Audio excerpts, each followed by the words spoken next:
Hello friends, Radhe Radhe सभी को, जय श्री कृष्णा। तो फ्रेंड्स, आज हम अपने वीडियो के माध्यम से आज आप लोगों से बंगाल की डॉक्टर मौमिता केस के बारे में बात करेंगे, जो भी हाल ही फ़िलहाल में आप लोगों ने सभी ने हमने देखा और सुना भी। तो आज जानते हैं कि आखिर डॉक्टर मौमिता की क्या गलती थी, उन्होंने क्या गलती थी जो इनको इतनी बड़ी सज़ा मिली। और शायद हो सकता है अब उसे कोई न्याय भी ना मिले, क्योंकि उसने तो दुनिया छोड़ दिया, उसके माँ बाप ने अपनी बेटी खो दी। ना माँ बाप को बेटी मिल सकती, ना भाई को अपनी बहन मिल सकती है। तो आज हम इस वीडियो के माध्यम से आप लोगों को ये बोलना चाहते हैं कि क्यों ना हम लोग इन दरिंदों के खिलाफ एक मांग करें, पेन डाउन हड़ताल क्यों ना करें हम लोग। तो आज इन्हीं सब चीज़ों के बारे में हम बात करना चाहते हैं आप लोगों से कि आखिर ये पेन डाउन क्या होता है, मौमिता ने क्या गलती थी, हमें पेन डाउन की मांग क्यों करनी चाहिए, इससे सभी को न्याय कैसे मिल सकता है।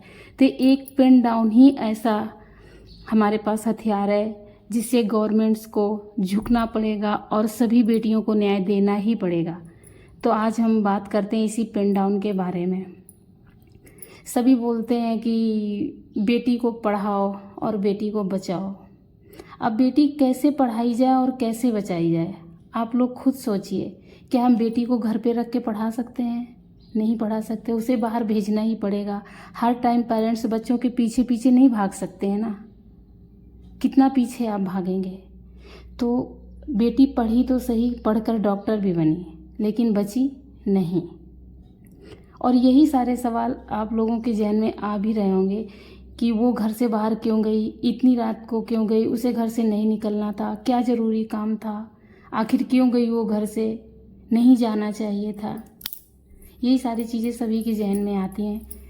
तो उसका एक प्रोफेशनल यही था कि वो एक डॉक्टर थी और उसकी जिम्मेदारी भी थी कि लोगों की जान बचाना, इसलिए वो घर से गई थी।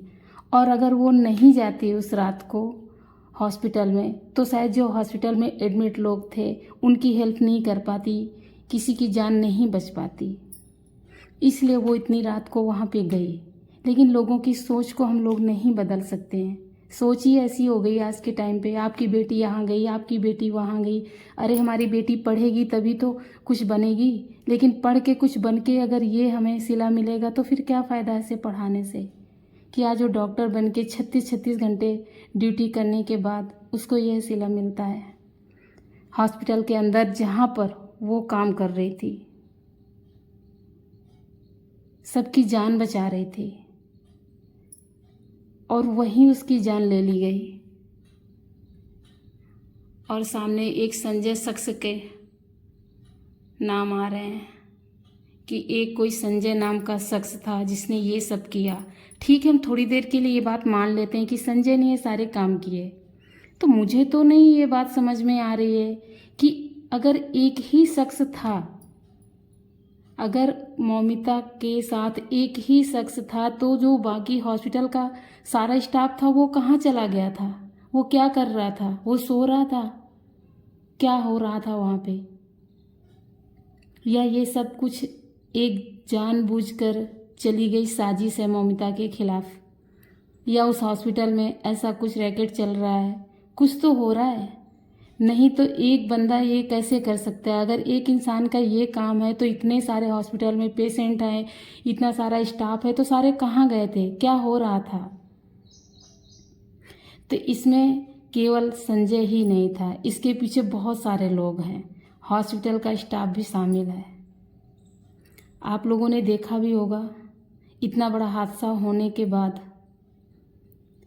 ना तो रिपोर्ट लिखी जाती है, ना ही कोई एफआईआर दर्ज होती है। ऐसा आपने कहीं देखा? किसी के साथ कोई घटना होती है तो उसकी डेड बॉडी को दफना दिया जाता है,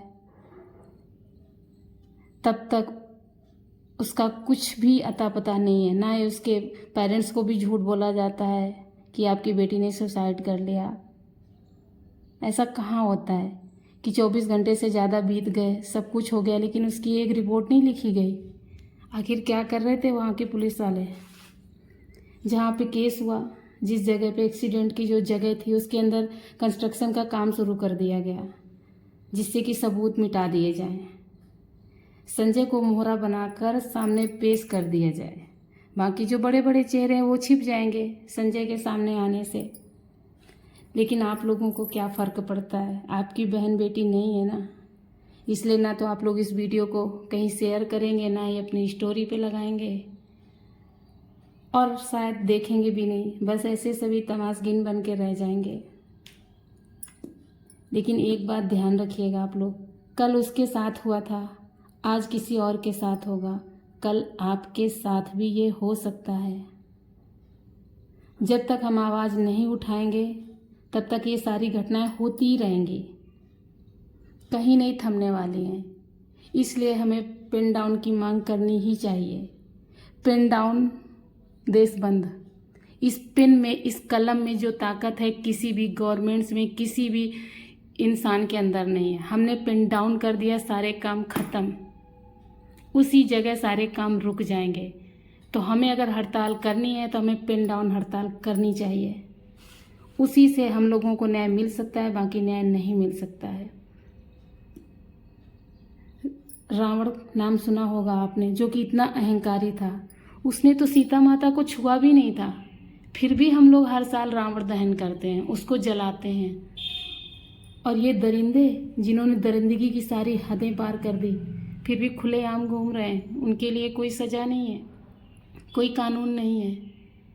तो ऐसे सड़कों पर उतरने से कुछ नहीं होगा। कहीं मत जाइए, ऑफिस में अपने बैठिए, सिर्फ पेन डाउन करिए। पेन डाउन देश का हिल नहीं सकता। अगर हमने पेन डाउन कर दिया तो एक बार अपनी मौमिता के लिए सभी लोग पेन डाउन ज़रूर करें और उसे न्याय ज़रूर दिलाएं। बस यही रिक्वेस्ट है इस वीडियो के माध्यम से हमारी आप लोगों से, कि सभी लोग उसको सपोर्ट करें, जिससे उसको न्याय मिले। बेटी तो माँ बाप ने खो दी, कम से कम न्याय तो मिले उनको। तो अगर आप लोगों को मेरी बात अच्छी लगे, आप लोग हमारी बात से सहमत हैं, तो प्लीज़ इस वीडियो को ज़्यादा से ज़्यादा शेयर करें।